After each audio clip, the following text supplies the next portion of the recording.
I was 25 then, and she was 23. We agreed, if she turned 30 and I turned 32, and if she had learned to heal, and if she hadn't fallen in love with someone else, and if I hadn't fallen in love with someone else, then we'd get married.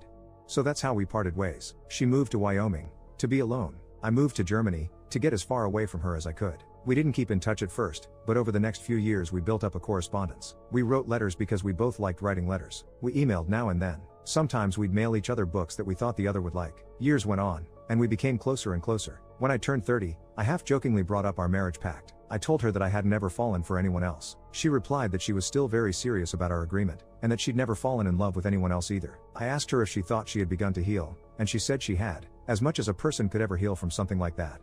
A year later, she told me she'd like us to meet and spend some time together, to see if the spark was still there. It was. She was living in California at that time, and I found a job there. I'd always wanted to live in California anyway. I proposed to her 6 months later, and she smiled and told me no fair, that I had to wait another few months, when she'd be turning 30. I thought it was silly, but at that point things were going so well that a few months didn't seem like they could matter at all.